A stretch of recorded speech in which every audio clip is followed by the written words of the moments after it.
Hai sahabat semua, selamat datang di channel EITS Economic is That Simple. Kali ini kita akan berbicara mengenai kebijakan APBN, kebijakan anggaran pendapatan dan belanja negara.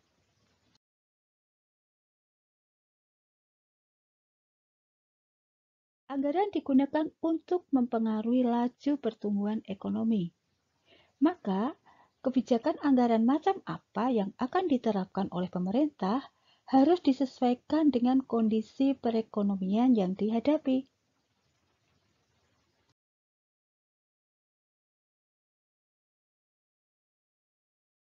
Kebijakan anggaran mana yang sesuai dengan kondisi ekonomi tertentu?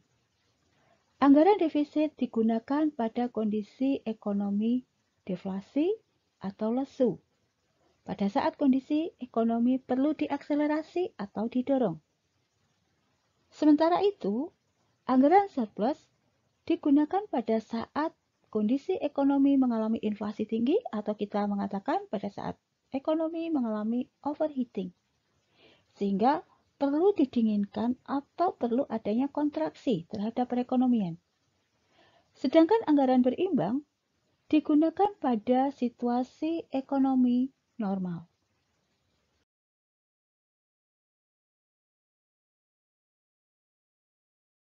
Kebijakan anggaran dalam perekonomian tertutup. Anggaran belanja tidak seimbang atau unbalanced budget biasanya digunakan sebagai alat compensatory policy atau counter-cyclical policy. Maksudnya adalah bahwa pada saat perekonomian sedang mengalami kelesuan atau deflasi, maka dibutuhkan kebijakan anggaran yang memiliki sifat mendorong atau mengakselerasi, sehingga pertumbuhan ekonomi akan mengalami percepatan.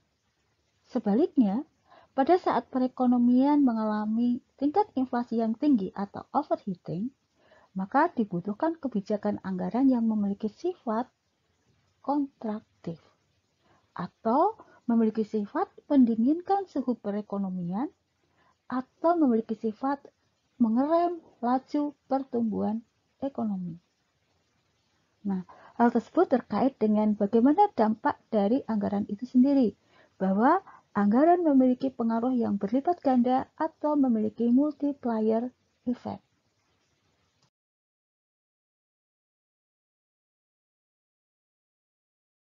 Ini merupakan penjelasan dampak kebijakan anggaran tidak seimbang dan anggaran berimbang terhadap perekonomian melalui multiplier efeknya. Contoh, masih ingat ya pendapatan nasional keseimbangan? Y sama dengan C plus I plus G. Ketika diketahui C sama dengan 50 plus 0,5 YD, I atau investment sama dengan 10, G government expenditure sama dengan 20, TX atau pajak sama dengan 10, TR atau transfer payment sama dengan 5. Maka mengacu pada persamaan identitas pendapatan nasional keseimbangan yaitu Y sama dengan C plus I plus G, maka berarti 50 plus 0,5 YD yaitu Y minus TX 10 plus TR 5 plus I 10 plus G 20. Diperoleh 50 plus 0,5 Y minus 5 plus 0,5 plus 10 plus 20. Selanjutnya, lebih ringkas kita peroleh sama dengan 77,5 plus 0,5 Y. Nah, yang memiliki unsur sama kita jadikan 1, maka 0,5 Y ini kita pindah ke sisi kiri. Kita peroleh Y minus 0,5 Y sama dengan 77,5. Atau 0,5 Y sama dengan 77,5. Oleh karena itu, pada akhirnya kita mendapatkan Y sama dengan 77,5 dibagi 0,5 dan hasilnya adalah 155.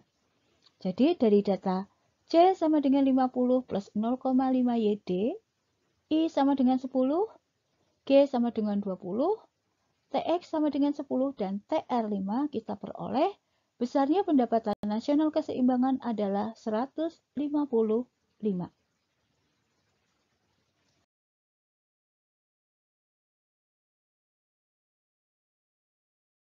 Nah, sekarang kalau pemerintah menerapkan defisit budget, dalam arti pemerintah memperbesar pengeluaran, menambah pengeluarannya, yaitu delta G yang tidak dibiayai dengan pajak. Dari slide sebelumnya, kita sudah memperoleh bahwa pendapatan nasional keseimbangan mula-mula adalah 155. Misalkan ya, pemerintah menambah pengeluarannya sebesar delta G sama dengan 10.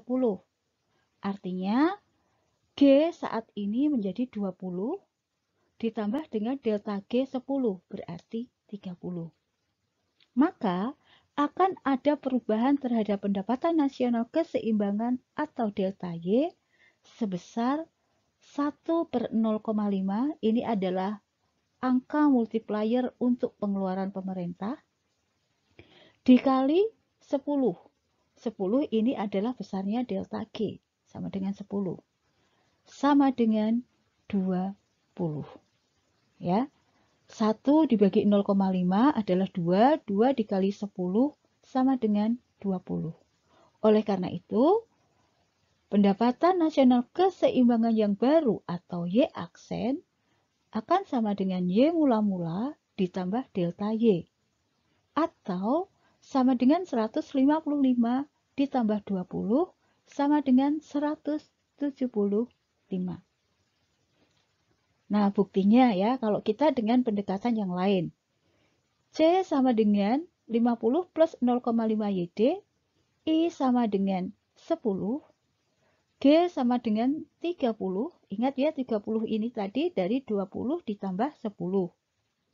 G ditambah delta G. TX 10, tetap 10 karena delta G-nya tidak dibiayai dengan pajak. TR-nya 5. Dengan rumus yang sama, Y sama dengan C plus I plus G. Maka sama dengan 50 plus 0,5 Y minus 10 plus 5 plus 10 plus 30.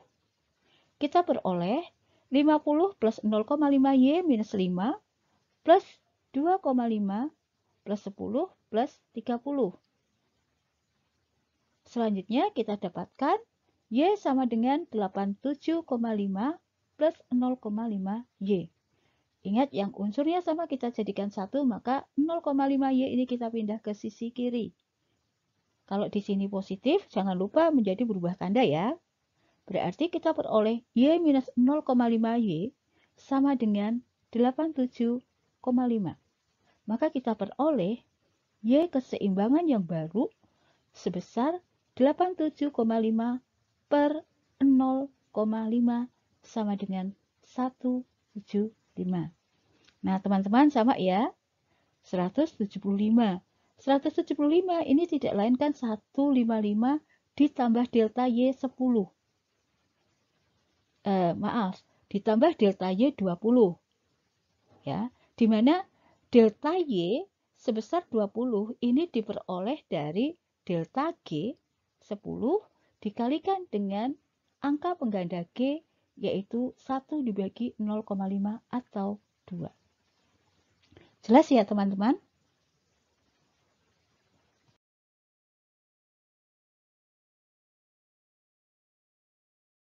Nah, sekarang bagaimana jika tambahan pengeluaran pemerintah sebesar delta G ini dibiayai dengan pajak yang besarnya sama atau balance budget?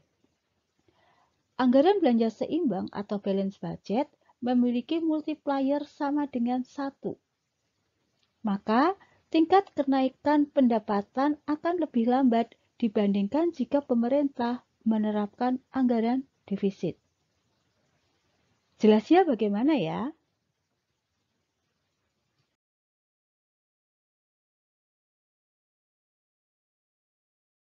Jika pemerintah menerapkan anggaran seimbang atau balance budget, di mana tambahan pengeluaran pemerintah sebesar delta G dibiayai dengan pajak yang sama besarnya, maka multiplier dari pengeluaran pemerintah tersebut atau dari delta G akan sama dengan 1.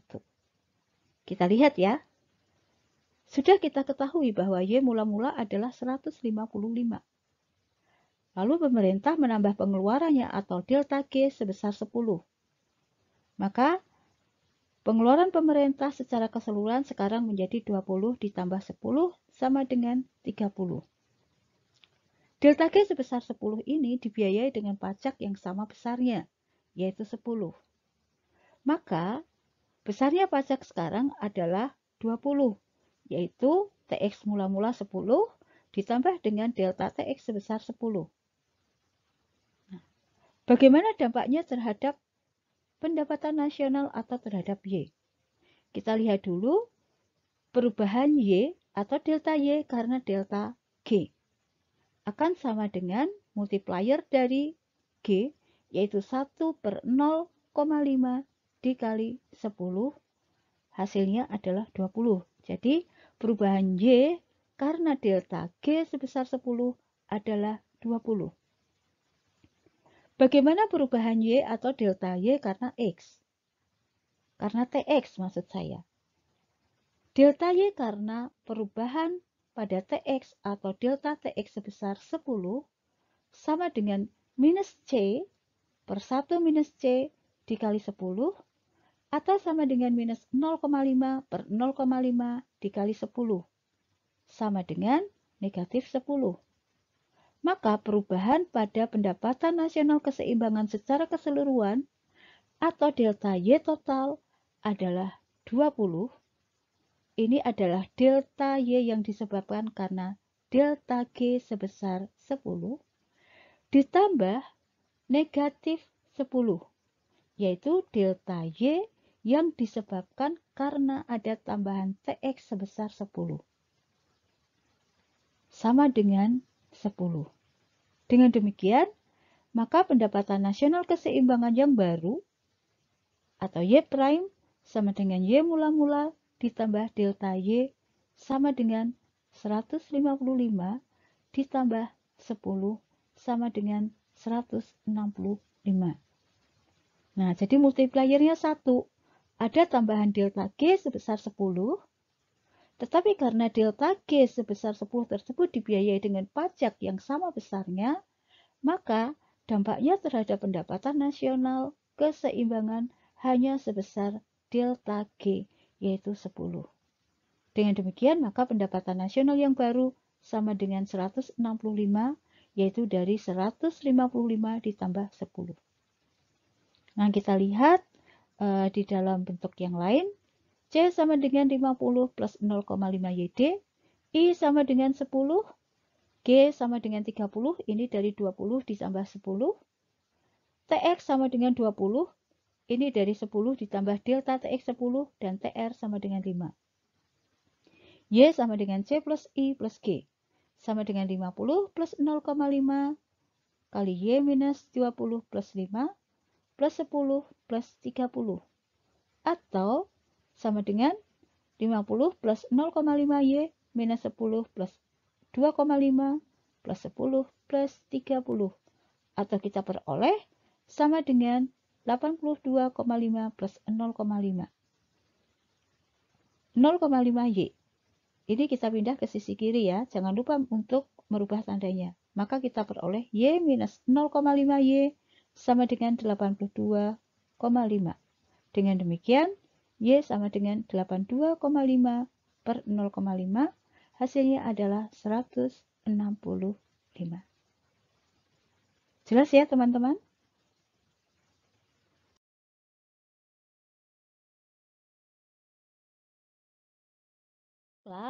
Bagaimana dengan perekonomian terbuka? Peranan dana hasil ekspor sama dengan pengaruh unsur permintaan agregat yang lain. Ekspor memiliki dampak akselerasi atau mendorong.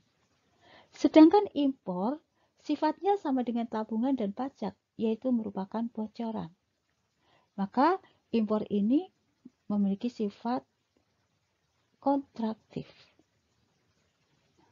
Yang berpengaruh terhadap pendapatan nasional adalah ekspor neto, di mana ekspor neto itu sama dengan ekspor dikurangi dengan impor. Baiklah teman-teman, itu tadi mengenai kebijakan anggaran. Terima kasih teman-teman sudah mengunjungi channel EITS Economic is That Simple. Ketemu di lain waktu ya. Ciao.